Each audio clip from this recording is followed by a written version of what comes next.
Salaamaaleykum maa ngi tudd Rougui Bousso madame Diouf voilà maa leen indi ci ferme Mame Khadija donc sama profession j'étais infirmière d'État jusqu'à présent même je suis infirmière d'État mais dama investir ci ferme bi am na ay espèces am na ay plantes am na tool am na dañuy bay légumes il y a des fruits mais fu ñu gën a spécifié ci ginaar am na aviculture am na des œufs am na des animaux yoo xam ne ay espèces yu rares bu si kanamee tuuti dinañ dem ngeen gisal seen bopp ngeen gën a gis parce que lu fi nekk li sax essai man mi sama bopp mën naa lim yëpp am nañu ay des poulets d'ornement am na des poulets de chair il y a des chiens il y a des dromadaires donc il y a des vaches yoo xam ne importé la aussi tamit il y a des espèces rares yoo xam ne dañ ko importé à l'étranger indi ko fii lépp ngi ci ferme bi ak il y a des arbres fruitiers il y a des citronniers des manguiers donc bëri na fii loo xam ne il y a des logements administratifs ak logements yoo xam ne habitat la pour personnel bi parce que y a certains gens qui sont là ñoo xam ne fii la ñu liggéey ci ferme bi mais ils sont logés ici ay pertes.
La parce que presque dañoo diversifier mais dem nañ ba à un certain moment après dañ leen niveler mais fu le moment nii presque dafa jaxasoo pêle-mêle la parce que loolu moo ëpp côté attraction bi fekk doo topp rek benn spécifique mango kese moo fi nekk wala dara kese dafa mélangé parce que tamit nii lañ ko jëndee boo xoolee.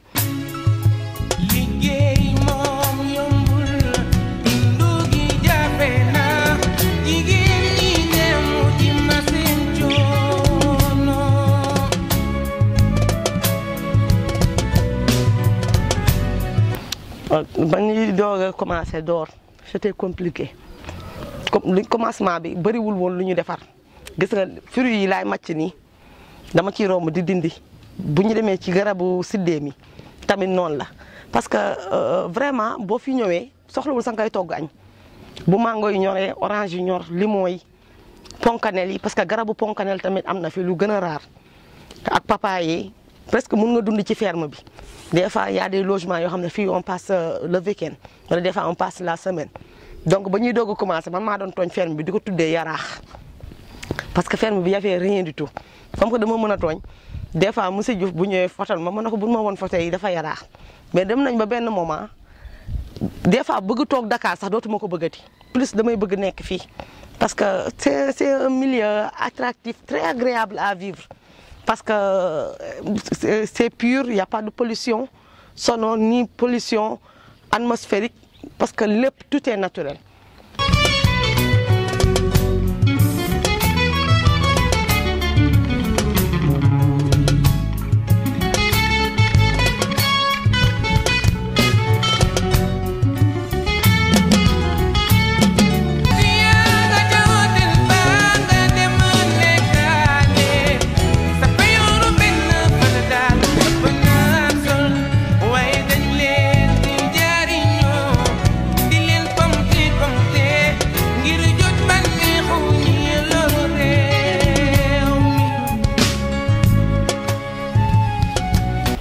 donc pour résumer rek site boo xam ne la c'est adéquat pour luñ bëgg a def muy élevage ak agriculture.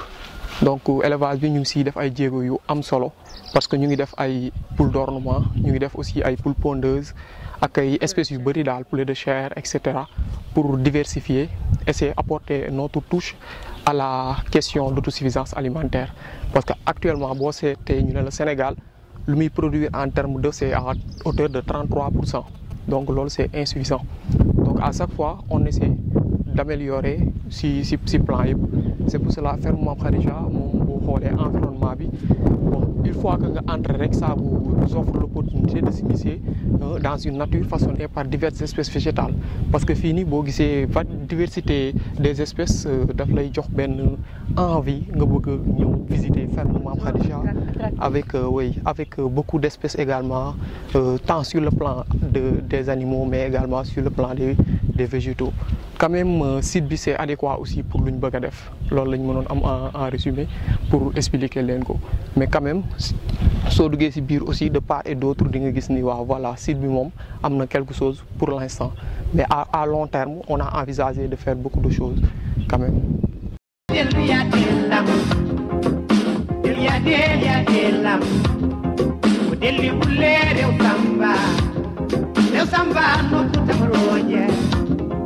gis nga bâche yi ngeen di gis bâche yu verte yi ñaari bâtiment yu jàkkaarloo yi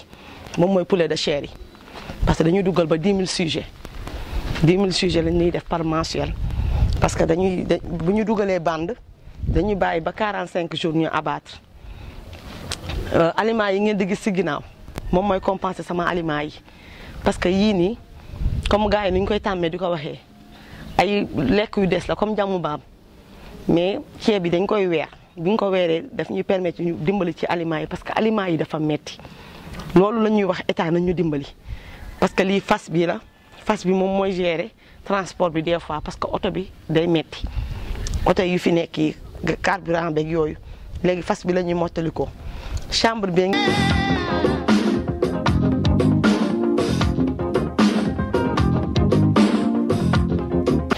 parce que lu gën a nekk jafe-jafe ferme bi ndox si la bokk parce que forage bi du génnee assez d'eau te installé gu ñëw goutte à goutte bi mais on essaie de faire avec ci centrale solaire yi nañ lay dem début bi parce que fii pour nga am courant c'est tout un problème pour nga am ndox c'est tout un problème mais tool bi ay jàmbaar ñoo fi nekk daal.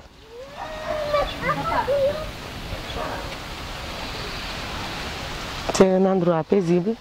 parce que plutôt parc la gën a ndural ko ferme parce que boo déggee nit ñi ñuy wax tool rek des fois da ngay fonde néegu ñax waaw c'est plutôt l'attraction ak tranquillité bi nu mu paisible li moom moo gën a tax sax sa nekkaay fii moom mooy gën a développé que boo xoolee boo demee ci espèces yi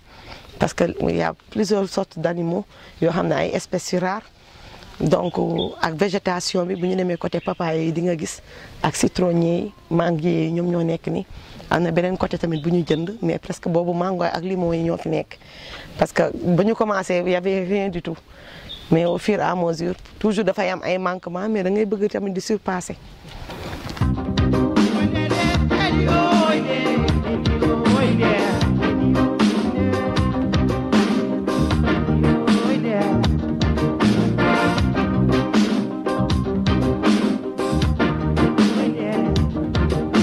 ñoo fi nekk wala leneen parce que lii c'est plutôt pour habitation parce que boo xoolee da ngay fa ne ay nit ñoo fi dëkk fekk ay ginaar la ginaar yi ñoom ñoo fi nekk dañ koy defar nettoyer ko c'est plutôt hygiène bi la ñu gën a soxla am nañu ay vétérinaire ñoo xam ne dañuy nekk ci tool bi lii tamit aussi pour bâche yi la pour bu ngelaw di am.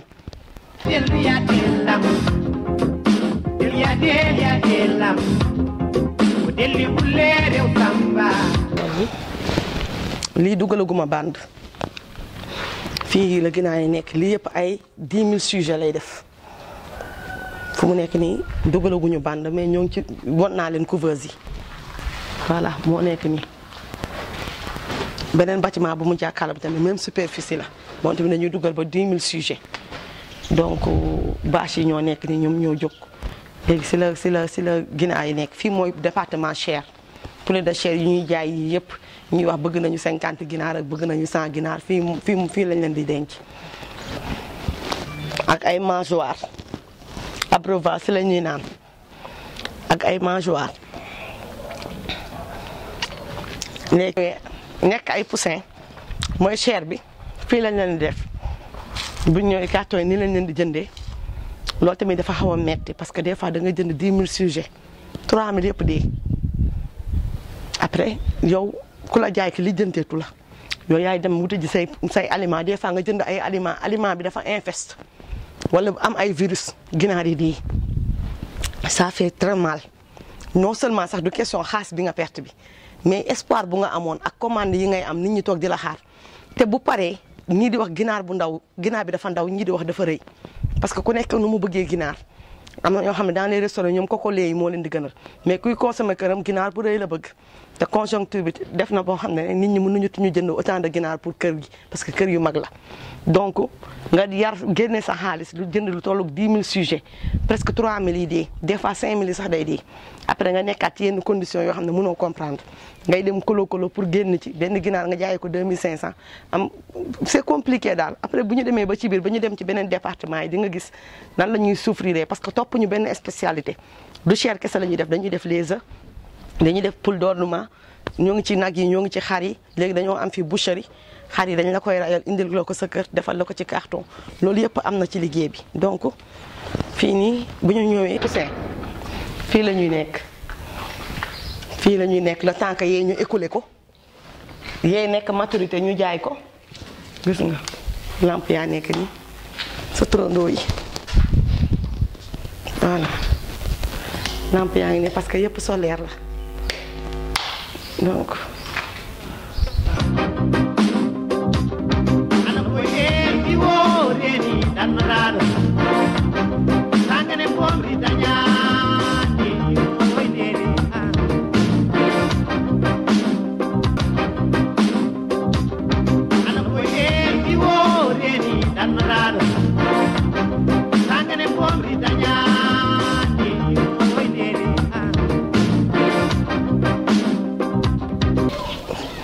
il y a différentes espèces.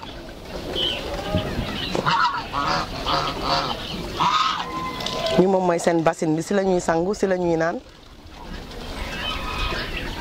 xobu garab yi moo tax mu xonk nii mais dañ koy root chaque suba mais après au final da ngay gis mu changer couleur robinet lañ leen ko wutal seen biir garabu mango yi.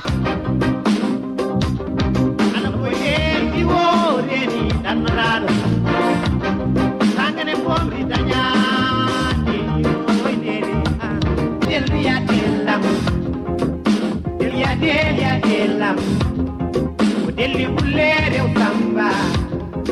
samba no kutaroje babara wa mudembe nai debo dembe nebe dembe wa samba bambaro alla dandam danda habe wasa alla re na pena habe wasa dugal jaw samba dawud bawli tungi bawli kuitu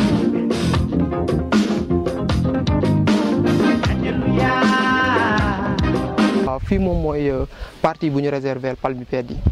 palmipèdes yi nag suñu waxee palmipède mooy espèce yu nga xamante ni ñoom seen baaraam yi day mel ni dafa xaw a palmé dafa am benn genre tissu buy lëngale ñaari baaraam yi maanaam bu leen di relier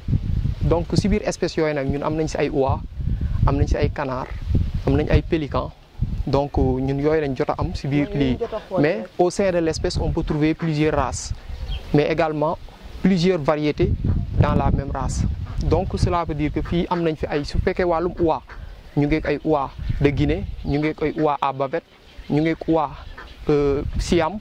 ñu ngi aussi ay oie de Toulouse donc yooyu yëpp ñu ngi fa même si biir race yooyu noonu am nañ si aussi ay variétés yu bëri ay couleurs yu bëri am nañ ay blanc am nañ ay façon espèces yu nga xamante ni daal ku ñëw fii yoo ko gisee di nga si kontaan ñu ngi aussi ay canards yi am na canard de Pékin mais on a des canards de Pékin à col vert des canards de Pékin marron des canards de Pékin blanc mais également am nañ ay canards pompons on a aussi des canards coureurs indiens carolins etc et que c'est ça c'est à court terme à long terme, on a envisagé de faire beaucoup d'autres espèces, comme, comme les kangourous, etc. etc. Donc,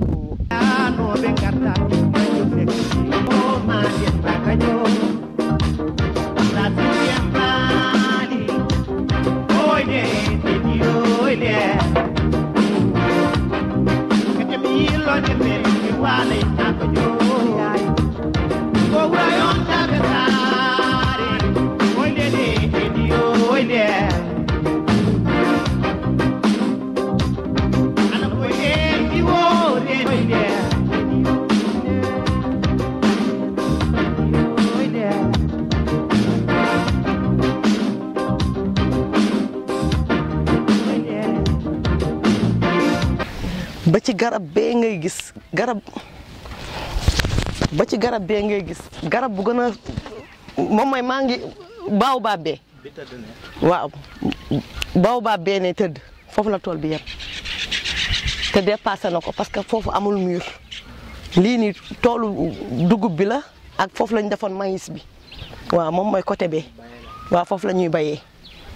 yeneen ñi moom mooy poule pondeuse yi foofu la nekk. fii nii jàmba joo bi fii la nekk moom mooy lii nu mu tëddee woon sax copine yi waaw ginaar ordinaire yi fii la nekk moom mooy poulet du pays yi tool bi dafa dem ba fee délimitation léegi tànk mënu fa yegg foog nga mën a jël oto wala quoi nga doxee ko mais dafa sori ba sama ginnaaw ne ba lee mel ni forage côté àll bu verte boobu yëpp ci tool bi la bokk léegi am na yeneen côté tamit yu ñu jëndaat moom mooy fu citronnier yi nekk ak mango mais foofu commencé guñ fa chantier lii yëpp ci tool bi la bokk léegi département xaj moom moo des fee léegi xaaral ñu dem ma won la fii lii poulet du pays yi la moom mooy suñu ginaar yi ñun ginaaru wolof yi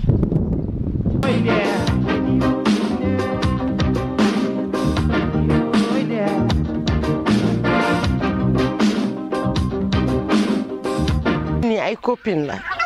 am na yoo xam ne ñun ñoo ko jënd mais am na yoo xam ne dañ ko produire donc comme ginaaru wolof yi ne ginaaru local yi dañ ko soxla parce que benn moment doo jël rek lu tubaab li moom da ngay jël sa bos tamit parce que dañoo xam ginaaru wolof yi dafa am importance mais dañ koy jàpp mixé ko ak yeneen ginaar yi mu jox la benn espèce boo xam ne bu raar la copines yi ñoom ñoo nekk ni début bi ils étaient presque 3 mais dem ba benn moment gis nga yu si bëri fii lañ juddoo parce que ñun ñoo leen couvé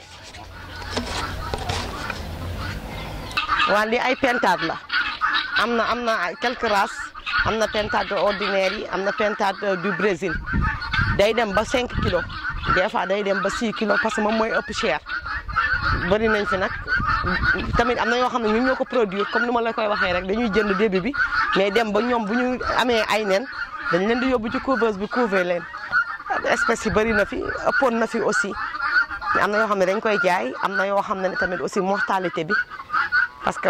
lu ma la waxoon rek fléau bu ñu am bi moom mooy jaan yeeg yooyu mais léegi ñoo ngi koy éradiquer loolu moo indi ñu def grillage beeg yii yëpp. fii bu ñu demee ba ci kanam di ngeen ko gis département Ndoumbelane moom mooy yëpp fii la daje yëpp fii la daje parce que fii am na kaay am na poulet d'ornement am na poulet de race am na stock nen yi. bu ñu defee collecte nen yi fii lañ leen di indi fi ñu jàkkaarloo fi tamit moom mooy poule pondeuse yi ñaari bâtiment yi bâtiment xar la woon xaru laadum yi azawadi xaru pël-pël yi béy yi fii la nekkoon mais léegi yóbbu nañ leen ci bâtiment bi fu fa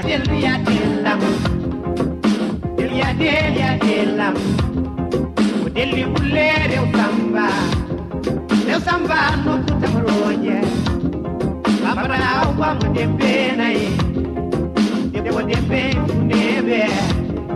dembe wa samba bambaru alla dandam danda habe wasa alla rena habe wasa gal jaw samba dawud del ya delam delli bulle rew samba no kutamroje babara wa mo dembe nay Devo dembe funebe dembe wa samba bambaru alla dandam danda habe wasa Allah rena rena wasa gal jaw samba dawud rawli tungi bawli koy tumbe hallelujah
benn moment bu tàngee dañ leen génne ci case bi ñuy doxantu fii bii tamit même chose la bii cochin la gis nga da ngay gis ñu def leen fii pour ku ñëw di visiter wala ñu bëgg jënd bu ñu ñëwee gis déjà def nañ ko étiquette bi voilà ñoom couple la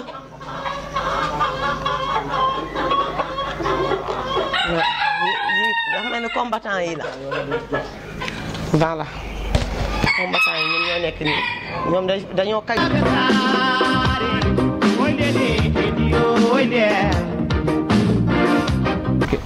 donc waaw fii boo gisee aussi toujours ñu ngi si partie Ndoumbelane si poule d'ornement yi fii boo gisee am nañ fi ay espèces yu nga xamante ne ce sont des espèces extrêmement rares donc comme sultan yi ñoom am nañ fi aussi ay sabelpot araucana américana faverolles yooyu yëpp am nañ ko fi boo ko waxee yenn éleveurs yi ñoom dañ naan la sax mosuñu gis ginaar bu mel noonu et cetera et cetera am nañ fi ay hollandaises à yooyu yëpp dañ leen fi dajale parce que ce sont des poules qui coûtent extrêmement cher donc sur le marché donc ñun dañuy jaral fépp fu mu mënti am ñu daal di koy indi dajale ko fii nii toujours rek sur dem si benn base bu nga xamante ni nit ki bu ñëwee fii dina am envie visiter découvrir lu bees donc c'est ça. Ndoumbelane nag moom dañ ko réserver uniquement pour les poules d'ornement nga xam ne espèces yu nga xamante ni elles nous viennent un peu partout des coins du monde moom lañ jël jéem ko dajale fii nii parce que ku wax élevage xam nga wax ni am na beauté bu si nekk parce que l'élevage en quelque sorte c'est de l'art donc loolu boo ko xamee nga gis espèce bu nekk yàlla nu ko bindee ak moroomam bokkul donc nga gis raasu ginaar yi tamit noonu la fa mel bu nekk bokkul ak moroomam donc fii ñun luñ fi am si ay raasu ginaar bari na trop parce que fu nekk dañ fay jéem a xool pour jéem a copier xool lu ñu yor jéem ko indi fii nii dajale ko pour que nit ki moom bu ñëwee di visiter fii nii dina kontaan dina gis ay espèces yoo xamante ni mosu ko gis fenn. ñun nag race yi ñu fi yor presque 3 catégories la dafa am ay neen am ay moyenne am ay race géante donc yooyu lañ fi yor donc si race de taille neen yi donc ñun.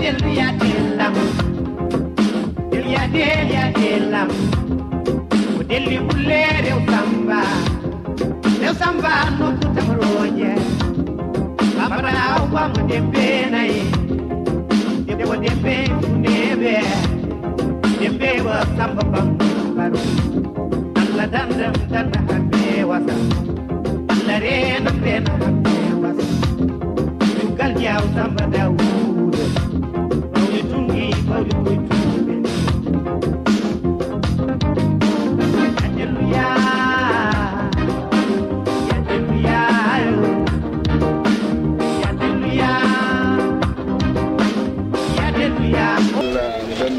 soxla ko aussi ñu jox ko billet bu ñu koy chaque hectare 30 000 bon après moom mooy jënd gasoil bi même lam ko delli bulle rew samba no kutamroje babara wa mo dembe nay debbo dembe nebe dembe wa samba bambaru Allah dandam danda habbe wasa Allah rena rena habbe wasa dugal jaw samba dawud bawli tungi bawli koy tungi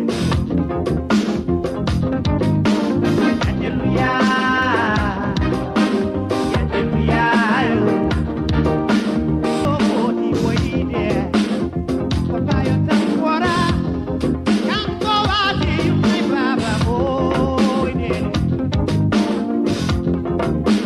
benn jafe-jafe bon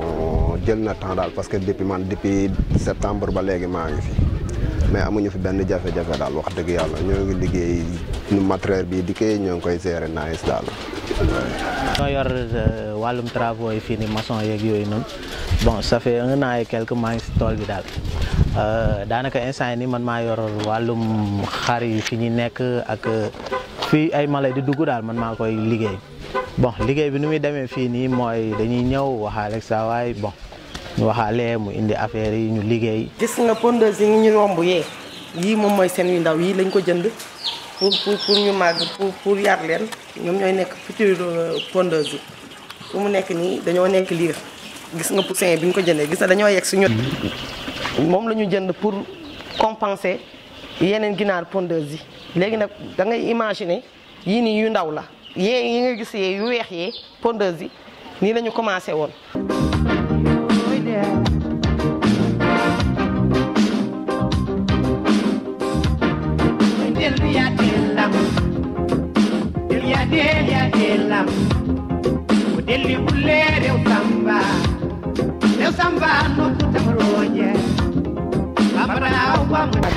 ay xar la ay nag ay gëléem. voilà donc ak ay béy ak nagu raas yi ak xaru raas yi ñoo fi nekk côté bi. man nag waroon naa la ko mais du ma ci doyal parce que mën naa toog toute une journée nekk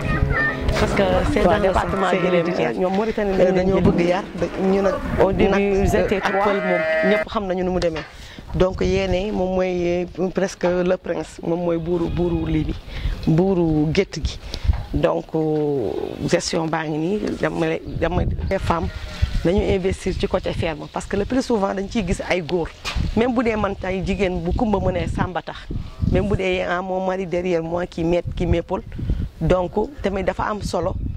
loo xam ne tey ji jigéen ñi nañu jël initiative li ñuy wax góor baax na jigéen baax na donc tamit liggéey bi bu ñu nee liggéeyu góor kese la jigéen tamit mën na ko def en étant chic en étant choc. voilà donc mais dañu ne liggéeyu góor la dalay transformer dafa metti certes c'est vrai dafa metti mais il faut oser boo oser rek yàlla dala ciy fekk tamit presque sama quasi totalité ñaar kese laa am muy cuisinière bi ak technicienne de surface mais presque ñoom ñëpp ay góor lañu. donc gestion bi n'est pas une chose facile mais on s'adapte à la longue passion bi moom mooy ëpp bénéfice bi passion bi moom mooy ëpp gain bi donc nañu soobu ñu liggéey parce que amuñu lu dul liggéey ak développement réew tamit mbay moo ko moom développement réew mbay njëriñu mais yar njëriñu aussi parce que lépp ci dëkk bi lay jóge lépp ci dëkk bi lay dellu même bu dee dama am ay nagu raas am na nag yoo xam ne fii la jóge ci dëkk bi même ginaar yi tamit am na poulet du pays comme am na ay raas ay ornement ak yooyu poulailler bi aussi lenn rek moom laay projeté mooy sama objectif ma dem ba li ma leen di jox li ma produire ko problème production la am même tamit ndox pour ma am ndox c'est tout un problème def naa fi ñaari forage mais mënul jàll parce que dafay dem ferme bi di gën a màgg donc tamit soxla ndox mi besoin d'eau bi tamit dafay gën a intense dama koy gën a soxla.